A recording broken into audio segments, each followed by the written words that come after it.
Now on Denver 7 News at 4. New leadership at the Aurora Police Department. The old chief who's stepping in while the city searches for a permanent replacement. It could be the future of protecting yourself from getting bitten by mosquitoes. We are showing you what goes into mosquito-proof clothes. And you're taking a look at the newest housing trend, why more people are building barn-dominiums. That's right, a barn mixed with a condo. Plus, it's 420, a celebration of all things cannabis. We're taking a look at the big party happening in downtown Denver. We want to get straight to some breaking news for Denver 7 News at 4. Another wildfire in Boulder County is forcing mandatory evacuations right now. This is just southwest of Longmont, happening right now. It's in the area between 51st and 65th Streets as the east and west borders. And you can see on this map, Nelson and Neva roads are the north-south borders. Now, Boulder County Sheriff says people in this area need to evacuate now.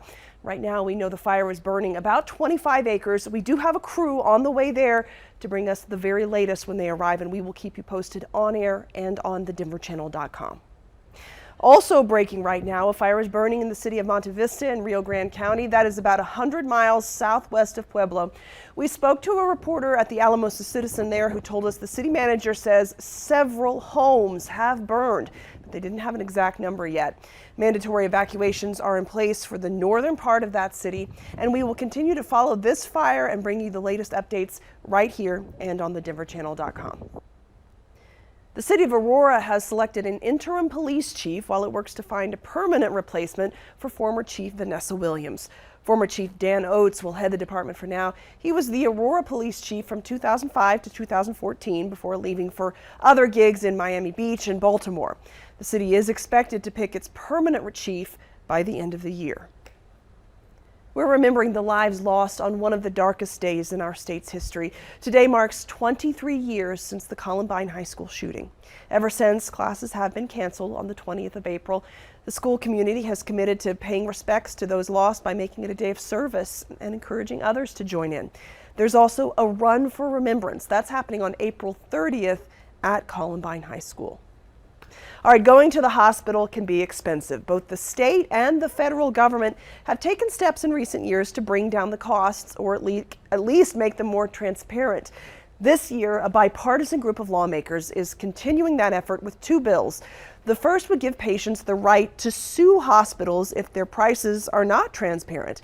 The second would align state and federal law when it comes to surprise billing, particularly for out-of-network providers. You and your family are not going to be strapped with an astronomical bill for an out-of-network surgeon and out-of-network anesthesiologist who you have no idea if these people are in your network in a time of need. Now, both of these bills have bipartisan support. Coming up at 6, we'll hear from some patients who say this could have helped them avoid thousands in hospital bills. Today is 420, a day to celebrate all things cannabis related. Enthusiasts will be celebrating across Colorado with one of the largest celebrations happening right here in Denver. Denver 7's Colette Bordelon joins us live from Civic Center Park, where the party is just getting started. Colette. Yeah, and driving downtown today, you're going to smell it before you see it. The annual 420 Fest back in action today. The state capitol overlooking thousands of people who have rolled on up to downtown Denver today, all to celebrate cannabis. And even though this festival is all about weed, it is still illegal to smoke in public. It's the first year the festival has been back since the pandemic. Starting next year, it will be restricted to people 21 and up. Our partners at the Denver Post say those with the event are expecting up to 50,000 people to come out to Civic Center Park today, but right now it is pretty calm out there. Some tell me cannabis has actually helped them in more ways than one. It's helped me heal in more ways than I can even put into words. I mean, it's helped with my depression. I have had other underlying health issues, and weed just helps with everything. We're not here to start problems with nobody. We're here to just get high, have fun, and just chill with everybody and vibe out. Colorado legalized recreational cannabis back in 2012. It was then sold in retail stores by the beginning of 2014. And since then, it's driven a lot of people to actually come out to Colorado, whether that's for cannabis tourism or to actually move here, partially because of that legalization. Hear from some of those That's coming up at 5. I was going to go ahead and finish that for her. A little bit of technical trouble there. Now, Colorado is selling more than $5 million in marijuana products every day, and sales are actually dropping. State data shows sales were about $145 million in February, which is the last month Colorado has records for. But that's down more than $20 million from last February. Sales have been following in every month but one in the last year. A new reality check on home values and cost. How about this? The typical home is worth about 20% more now than it was just a year ago, according to Zillow. Mortgage rates are now at a 12-year high. The rate for a 30-year mortgage hit more than 4.5% recently, and that is pushing typical mortgage payments about 38% higher than last year. Housing experts say while all of this has made affordability even more challenging for so many, it is helping cool the market off. Now, risky lending is more likely when there is a shortage of less expensive homes. It was a major factor in the Great Recession. Yet, 1 in 5 Americans still turn to alternative financing in the decade following the recession, according to new research from Pew Charitable Trusts. These agreements often come with higher payments and interest rates, also less protections for the buyer. The research also found that lower income and communities of color are more likely to sign up for non-traditional financing. Now, we know a number of people had to leave their jobs earlier in the pandemic due to childcare issues. They're returning to work now, according to federal data that was published today. Both parents are working in about 62% of families with kids. That's a rate which is nearly at pre-pandemic levels. It is a rebound from 2020, when the number of working families hit an 8-year low.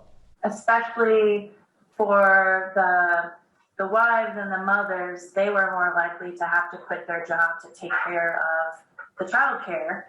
And so that really fell on them. So I think with more moms and wives being able to get back into the workforce, we'll see that trend increasing. Today's report also shows the ongoing inequality in the labor market. One family member was unemployed in 6% of white families. That is compared to 10% of Black and Hispanic families. That gap is smaller than it was in the early 2000s, and researchers believe that more could be done. Something else that corporations could do is rethink some of the credentialing that goes along with their jobs.